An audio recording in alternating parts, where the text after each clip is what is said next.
Hi. Hello. Good to see you again. Yes.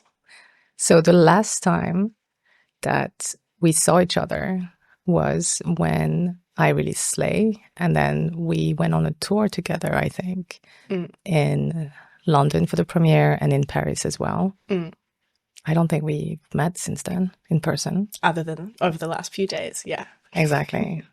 Yeah. It's been a long time since they came out. It was really nice watching it for the first time in a couple years yesterday and seeing how much progress has come in the ethical fashion space around animals since then. And I wonder, when we watch it in 5 years' time, what will have happened in the meantime. I'm really looking forward to see all the amazing wins that we're going to look at years down the line. But I think the first time we met in person was when we were shooting Slay, and I came to Australia and I met you in person for the first time. And basically you helped with the production locally and doing research into the wool industry.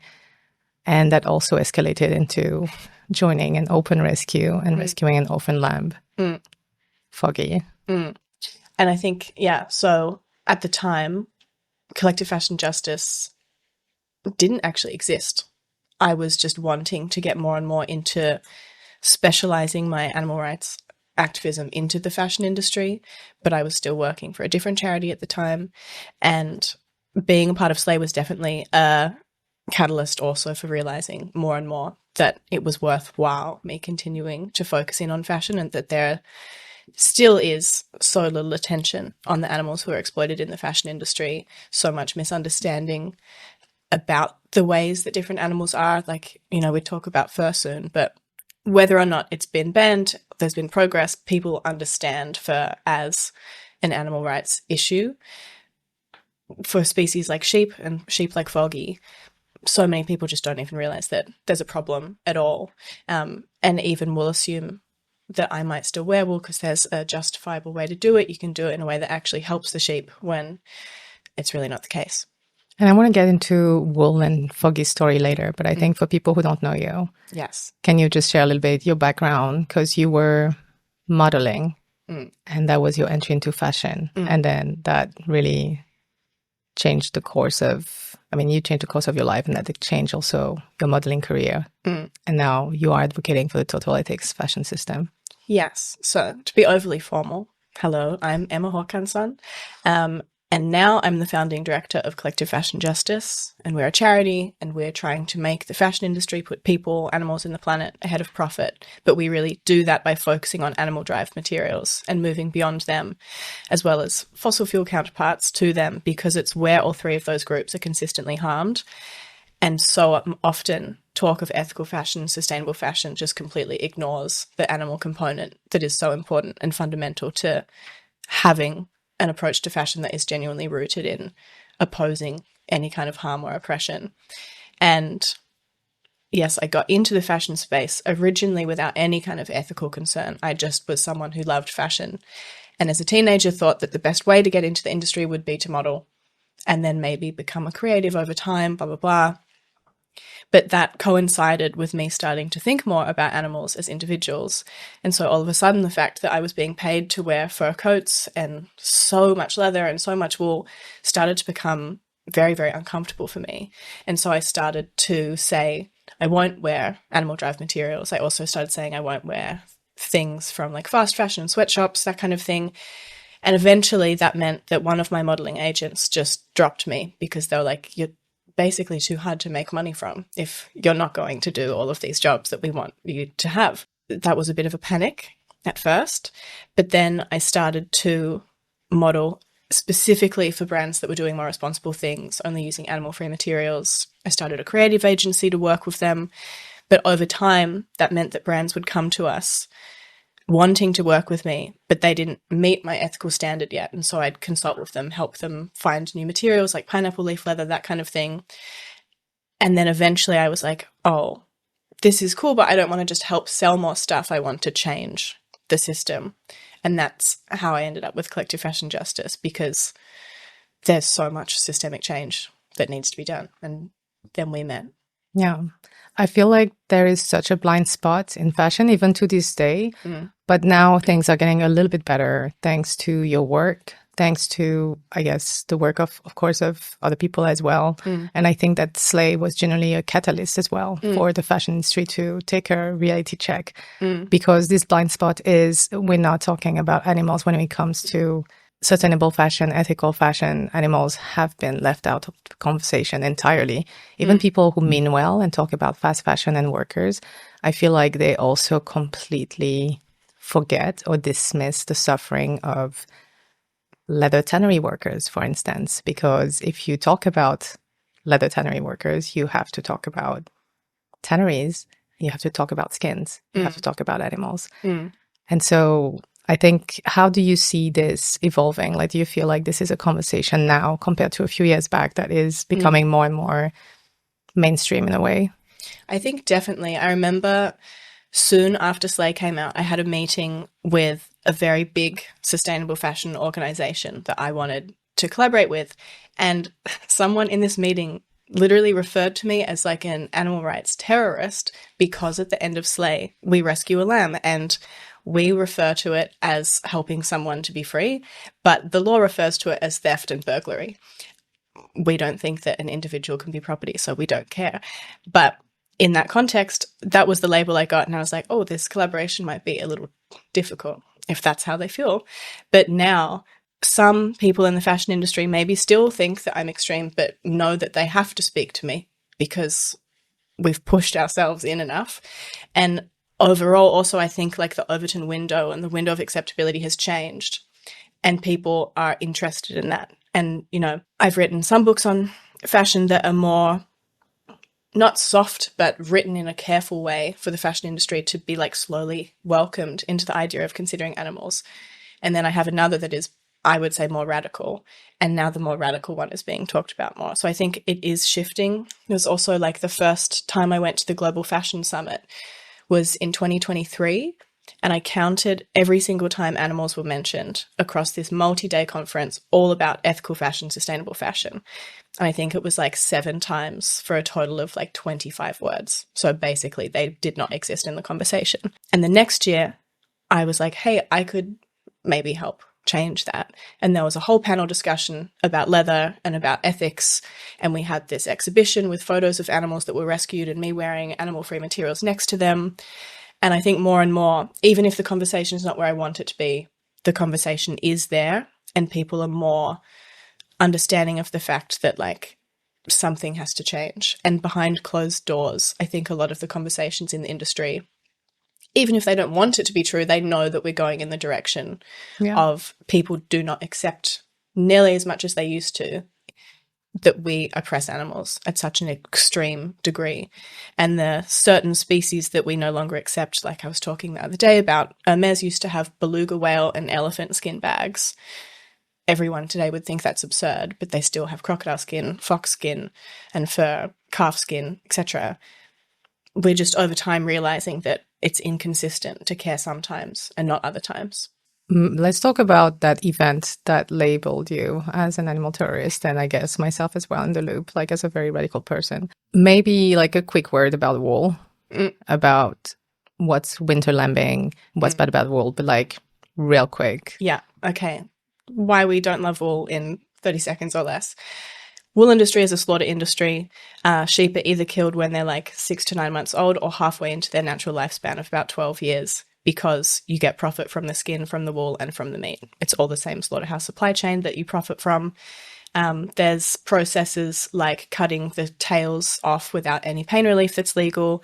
And also sheep are bred to have twins and triplets more often than is natural. And they're bred often to have those babies in winter so that the feed cost is smaller in spring when they're becoming bigger.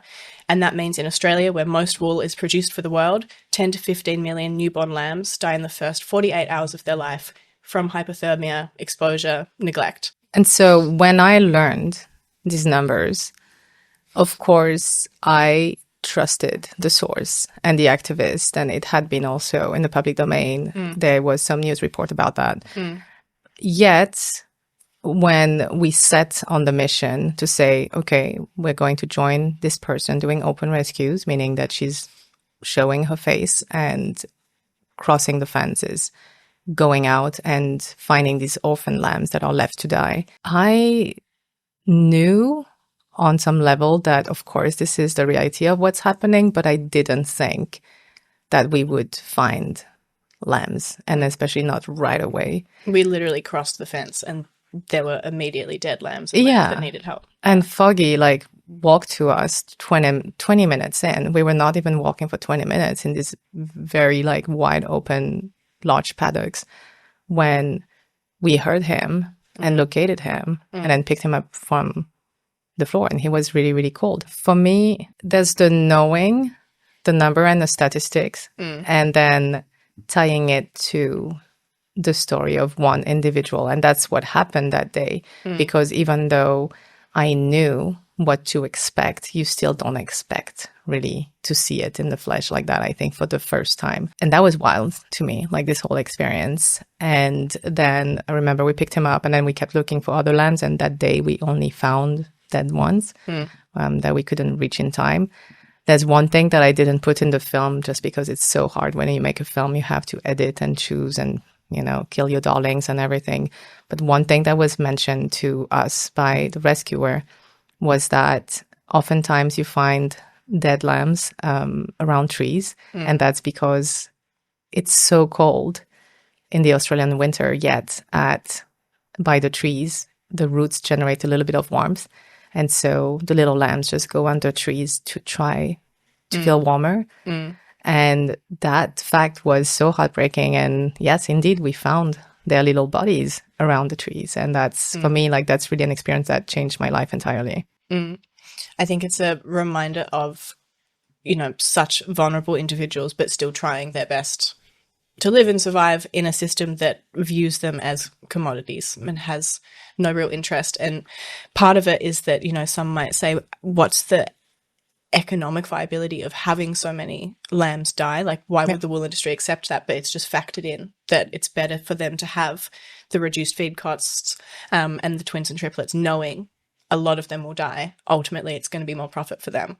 And I think that's pretty kind of clear indictment on the kind of industry that we're dealing with. Exactly. And so this act that would lead some people to think, oh, Emma is an animal terrorist, is basically the act of, we picked up this baby that was left to die, and then we crossed the fence and you fostered that baby.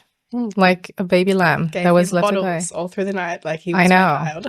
That sounds terrorizing. Yeah, very scary lady. Very scary lady. And I think I've also been labeled very radical, even from my earlier work, which was very, very La La Land compared to what I do now. Yeah. Very, very Disney, I would say. And so it's interesting to me that some people label as radical something just because it's so different than the world that we live in. And it shows an entirely different world and an entirely different way of doing things, where if we go in that direction, people have to be confronted with the fact that, wow, this is really where we are today. This is what we are doing. And we do have some responsibility in creating a lot of violence. In the case of fashion, I feel like fashion is so obsessed with the idea of looking good and being cool that it just is very reluctant to acknowledge the wrongdoings.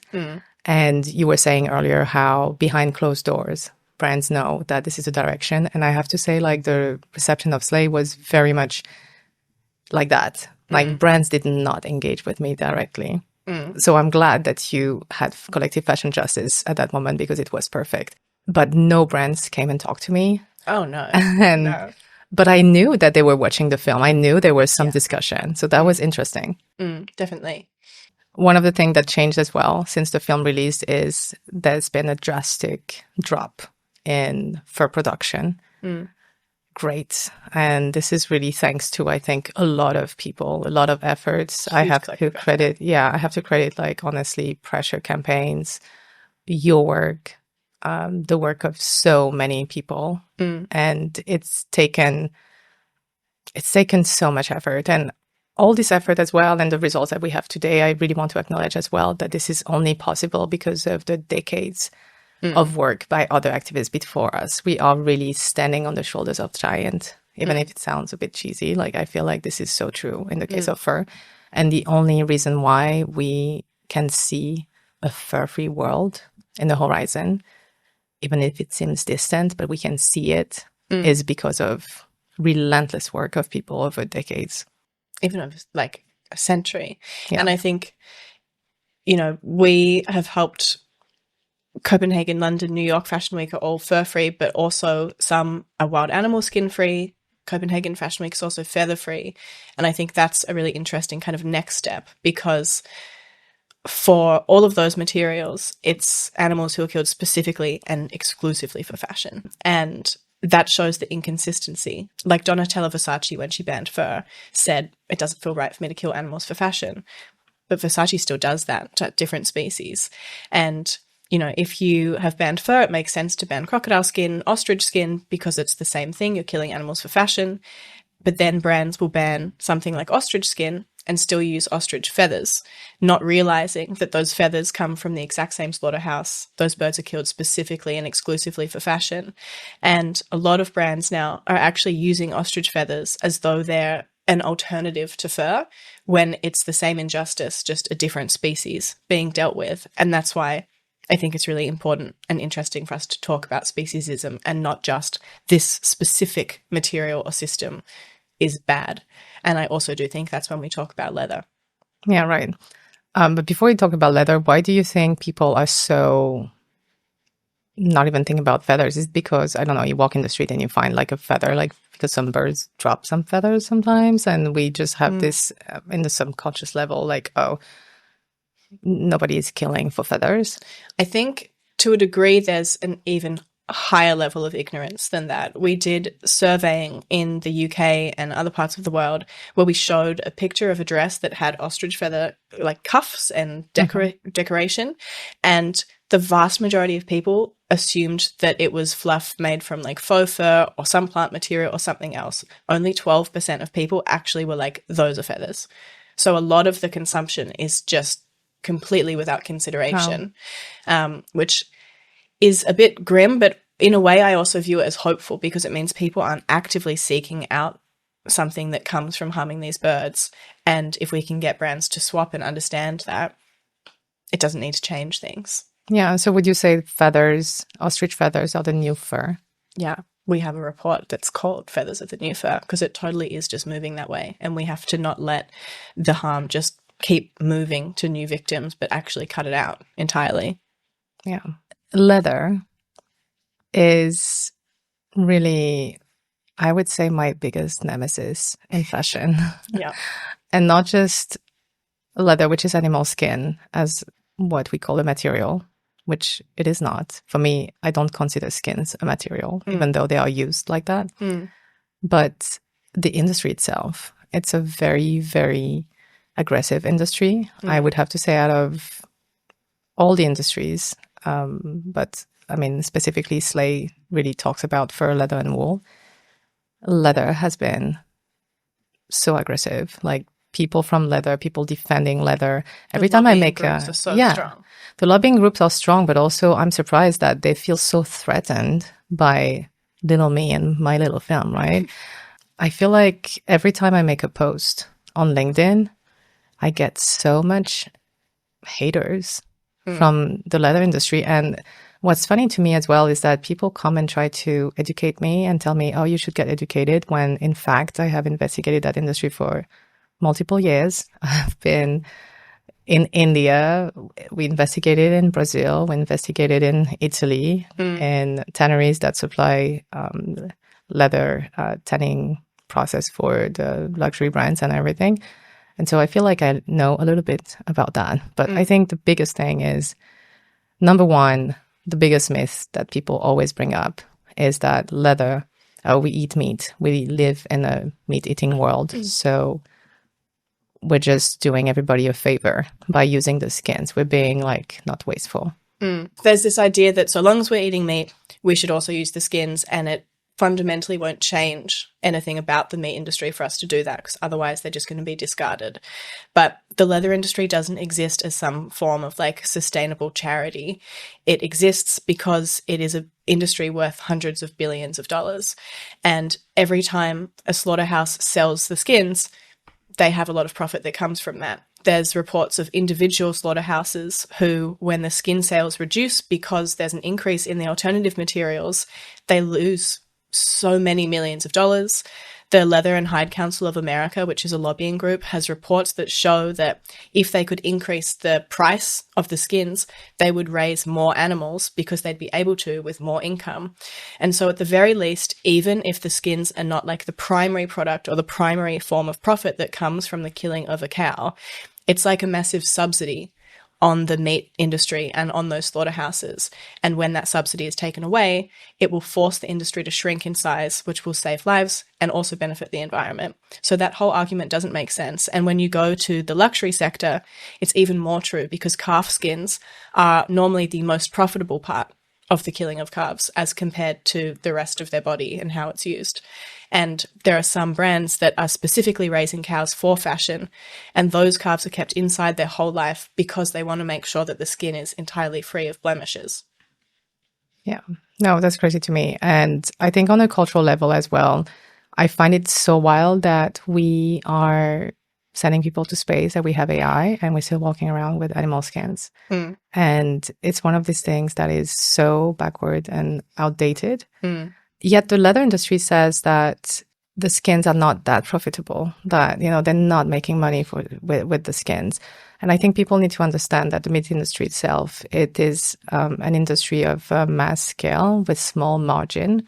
And like you said, the leather industry is adding margin to that. And then brands make huge profit and markup on top of that. And I think also there's this assumption that, oh, if the leather industry says this, we should believe it, but the leather industry is an entirely unreliable source.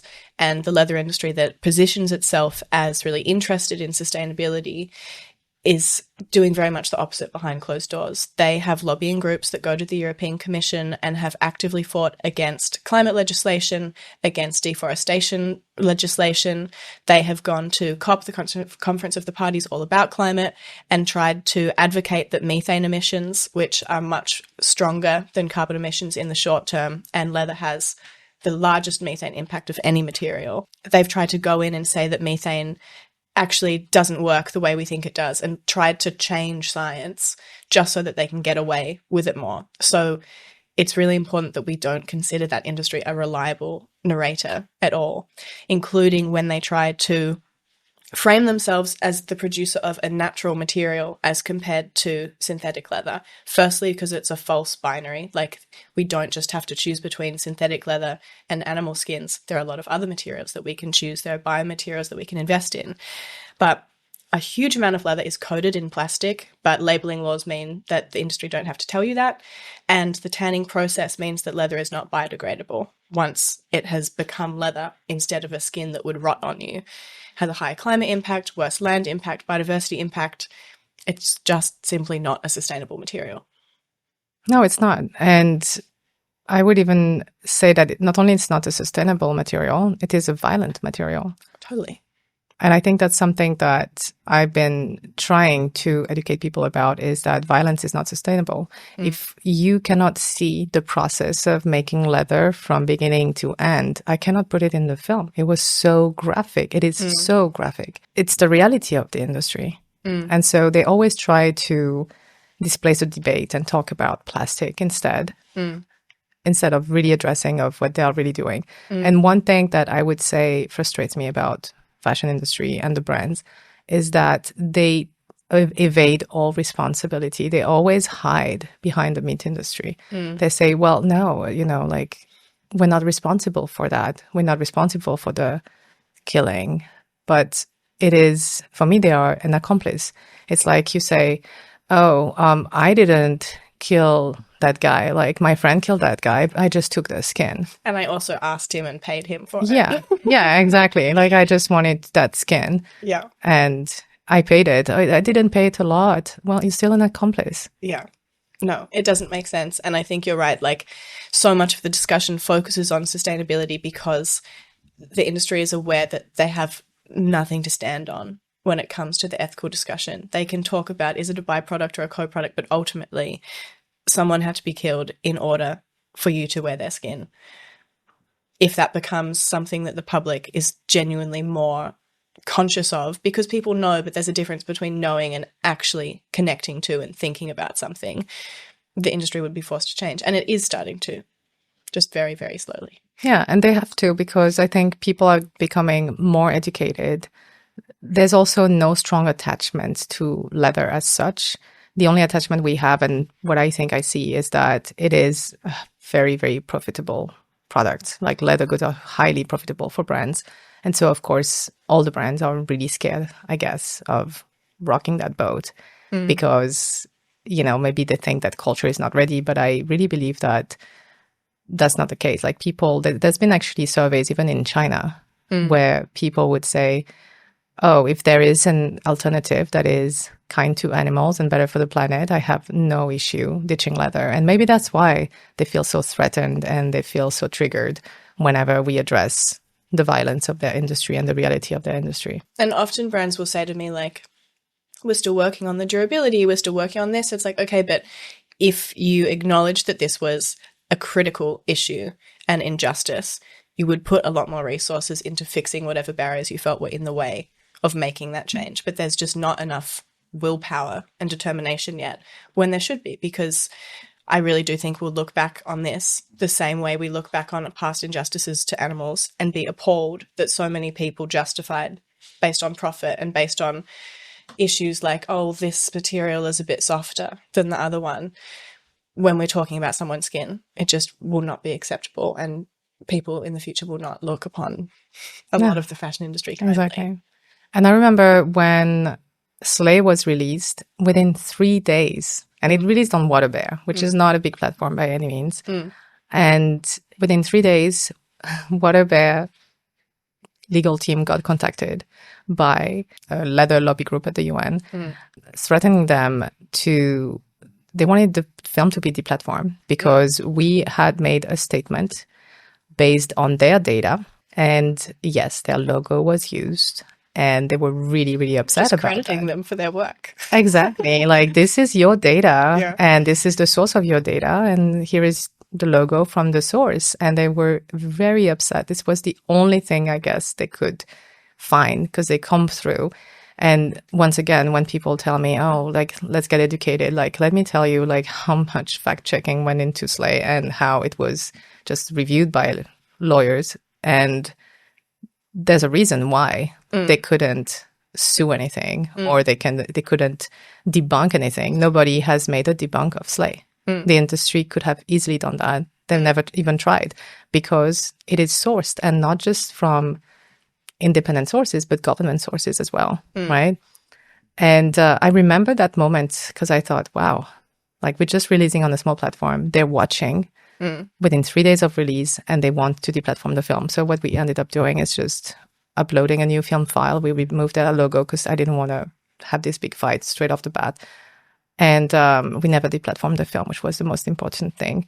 But that's crazy. I think is, like, encouraging in a way, because people often feel demotivated and like, how much can each individual do? But big, powerful groups and bodies are paying attention to what small numbers of people are doing, because we do have the capacity to make real significant change. And that leads me to one of our wins together, actually, which is, I think, 6 months after Slay was released a few years back. It was the Chinese New Year of the rabbit. Oh, yeah. And Gucci released this very beautiful aesthetic campaigns with models and bunnies. Meanwhile, in their collection for Chinese New Year, they promoted products. They were selling products with rabbit fur and Angora wool. And we called them out. We just made a reel on social media, basically.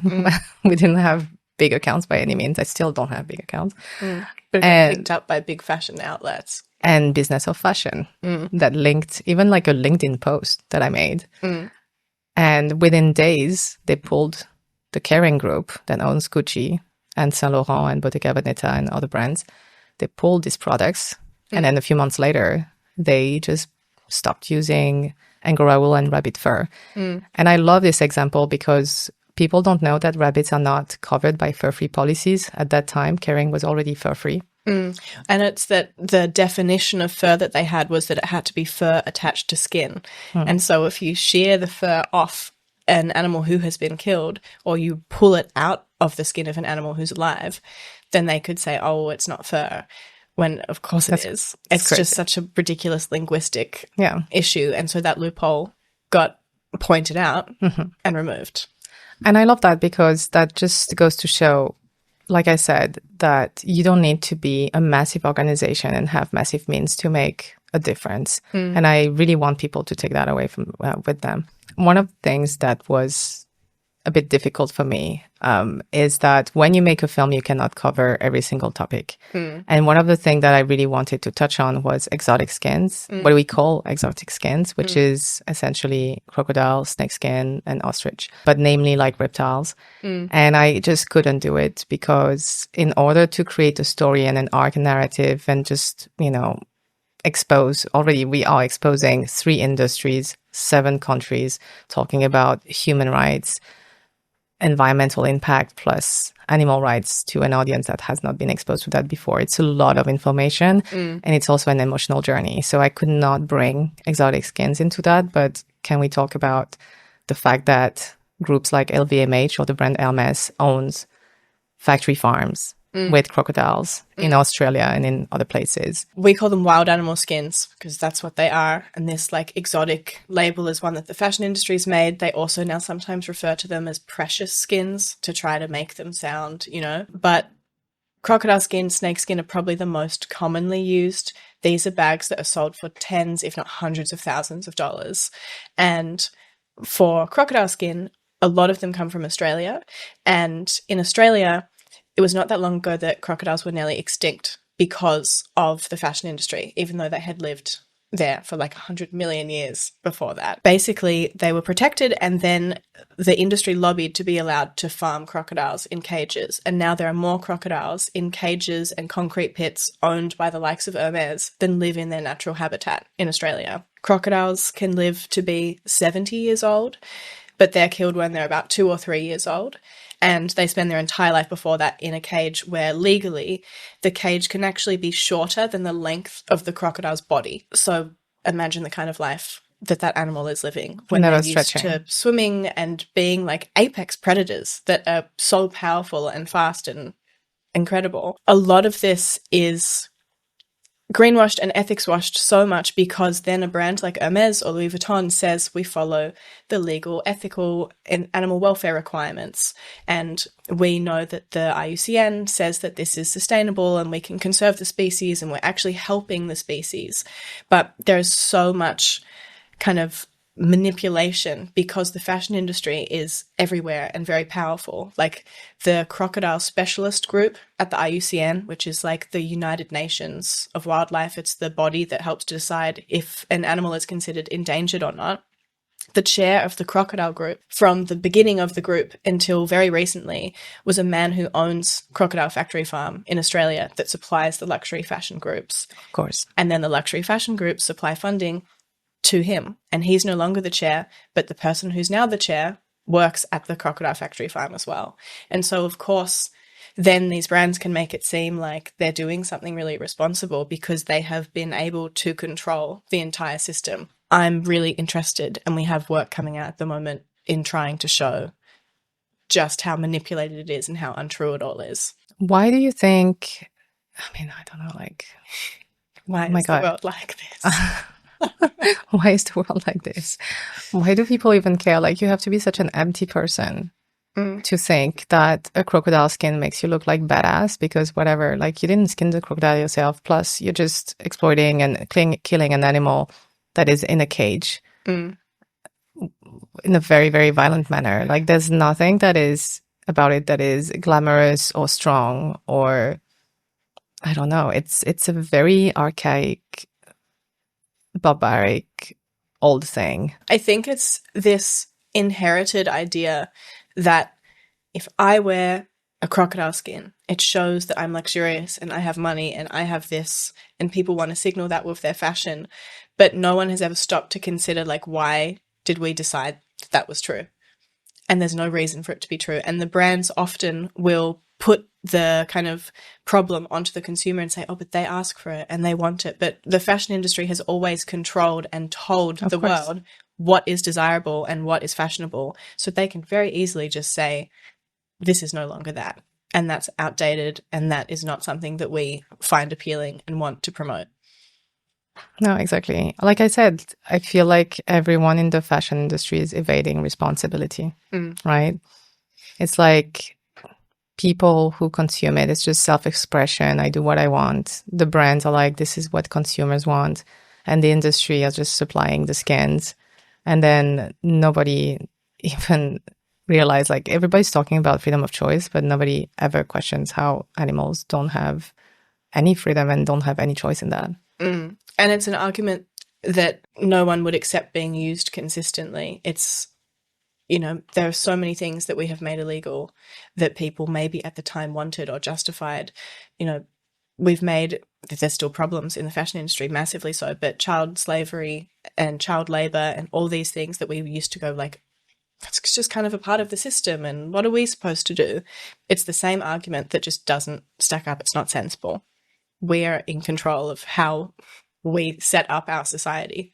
What do you think we're going to see in fashion very soon? I think that we are genuinely going to start seeing more of these next generation materials. There was a bubble where there were a lot of brands having a sort of one-off collection with mycelium leather or a grape waste leather or something like that. And then they sort of disappeared for a bit, and I think people assumed that meant we tried it and now we've moved on. But it does take time to develop an innovative material that is replacing skins that we have used for millennia, and we've changed how we've adopted them. And also the expectation on these materials is so high. Like, we want it to be biodegradable even though leather is not. We want it to be this even though leather is not. And there has been quiet work over the last years for brands to be able to use these better. And so I think we will start to see a wider range of these materials being used. And I think we'll start to also just change the idea of the aesthetic. Like, we don't necessarily need to have a perfect replica of a crocodile skin bag. We can just change what aesthetically is interesting and desirable. We don't have to have this carbon copy of everything. Yeah. And we'll just become a bit more creative about, like, what do I actually want to wear instead of what have I been told I should want to wear. No, absolutely. What about in terms of animal skins and animal-derived materials? Like, what do you think is the one that should be gone very soon? Obviously, fur. Yes. Well, fur is a huge one, and I do think that next inevitably is going to be crocodile and snake skins and ostrich skins, because it's the next sort of category. And we've already seen it. Like, we helped Copenhagen Fashion Week ban fur first, and then after that we went wild animal skins and feathers. London Fashion Week, it was fur first, and then it was wild animal skins. Now we're trying to get them to do feathers. It's this kind of incremental progress where they know that we're going to come back. They've done a win, we'll celebrate it, and then we're like, hey guys, we're back again, and we have more to discuss, and that will keep happening, and I'll just keep going. I'm curious, how are they welcoming these conversations? It's a mix. It really depends. There are some institutions that I genuinely have, like, pretty good relationships with, and they know that I'm going to keep pushing them, and even if that makes them uncomfortable, like, they're getting there. There are others where I really have to work very hard to be let in the door. And either way, you continue. But I think I try to find this balance of not toning down what I know has to happen in the future, but being able to speak to the industry in a way where I'm allowed in the room to talk to them. And there are different types of advocates that work together. Mm-hmm. And some push really aggressively, and it makes it easier for me to talk. And it all works together. But I think, you know, it's tricky, but we're making progress. Yeah. How would you respond to people who tell you, well, there are bigger problems to deal with than whatever, snakeskin, for instance? I think, there are so many problems in the world, and I don't even know of all of the terrible things happening in the world. Like, no one does. That's really sad, though, Which because is, I know about a lot of them. And yeah, there will be more that I have no idea about. And I think I used to struggle with that idea of like, how can I help everything? I can't. All I can do is I focus on animals exploited in fashion, and I also do work in child sexual abuse prevention. That is what I've focused on, and I can ally myself to other movements and not do harm, but you can only kind of focus on so many things. But also, I think we have to acknowledge that all of these issues are connected through the same kind of thread of oppression. And if we can live in a system where we accept that a living, thinking, feeling individual is rightfully and legally turned into a handbag through an incredibly violent system, and that's just okay with everyone, of course we're also going to normalize and accept all other hosts of violence against all other types of individuals.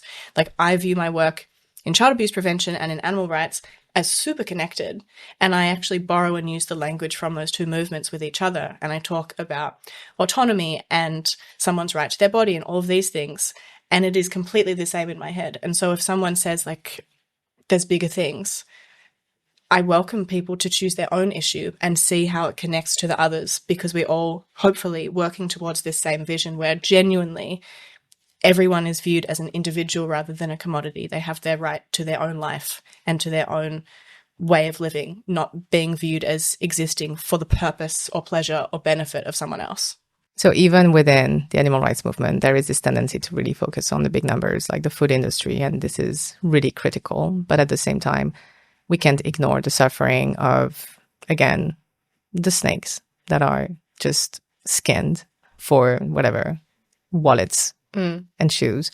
We can't ignore also the pet industry, for instance. Like, I'm not even talking just about dogs and cats. I'm talking about all these small animals that are kept and confined in really cages their entire life. Like, just now on the way to the podcast, we stopped and had a juice, and there was an exotic bird, a parrot in a cage outside, just completely alone. And this individual matters. And so I think this thing of putting a hierarchy about suffering and say, okay, this suffering matters more because it's bigger numbers, or because it's human, or because it's this species and not that species, I think it's really problematic at the end of the day. And I think that if there are industries that are closer to being able to be toppled, like the fur trade, snake trade, it's really important we could effectively be close to protecting an entire species, the same way that, you know, when obviously it's not a completely dealt with issue, but whaling was a global phenomenon, and now it's not. And if we had gone, oh, but there's more fish being killed, and so we just won't bother about the whales, like,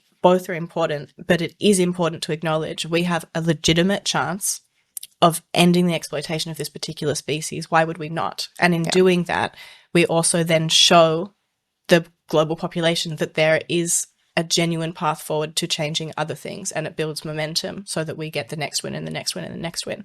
Yeah, absolutely. And I'm really looking forward to the next wins that we can see in fashion. And I'm sure like a lot of them are going, you know, you're going to be behind them. But I'm so grateful that you're doing this work, because once again, I feel like not so many people are doing this work for fashion. I mean, of course, there's been a lot of campaigns against fur and some groups here and there, but it's very fringe. But I think to be able to have this conversation, to be in front of brands, decision makers, fashion forums in these places, I think is really unique, actually. Like you said, you know, these are places where people never talk about animals, never consider them outside of just being a fabric, a material, and that's it, a commodity.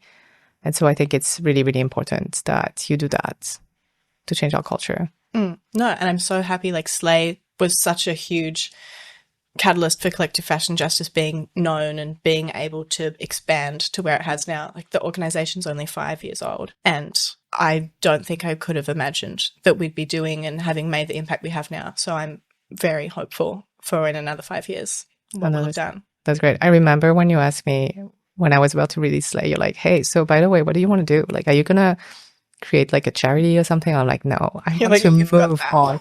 I want to move on. I want to move away from fashion. If I could not speak about fashion again one time my entire life, I would be so happy. Yeah, you're like, that's your problem, babe. Exactly. And you know why? It's because, and I admire your patience about that. It's because for me, when you talk about animals in fashion, inevitably, because you have all these industries that are greenwashing, you have to talk about numbers and sustainability, and you have to debunk all of that.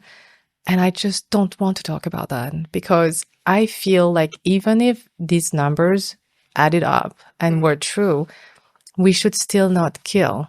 Totally. For fashion or else, right? But I'm getting derailed constantly by people, and I have to have the answer so I can be like, here's that.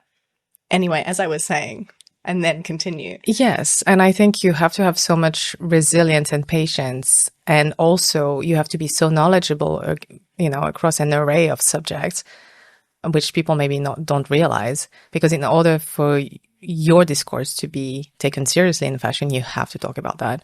And so for me, I just don't have the patience. Like, that's it. I just don't want to talk about sustainability ever again in my entire life. And it's not to say that the planet doesn't deserve to be cared for. That's not what I'm saying. I'm saying that you have a rights-based lens as your primary focus, and that's very legitimate. Yeah, but also like the sustainability crisis is an ethics crisis, So for me, as long as we treat life as a commodity, as a consequence, we're going to have ecological collapse. We're going to have problem with water, land, people, even like exploitation and all of that. So for me, it's really, I just want to talk about this war on life that we have on this planet. And so this is why I'm so grateful. And back then I'm like, no, please just go ahead. I will support you. I will do everything. And I'm so impressed also with everything you've been doing. Thank you. And I think, what is the point of us sustaining life on Earth if we're only doing it in order to be able to continue to exploit and permit injustice? Well, capitalism loves that. Yeah, but why? Why? There's no point. So, yeah, here's to trying to fix that small problem. Do you have a dream for collective fashion justice?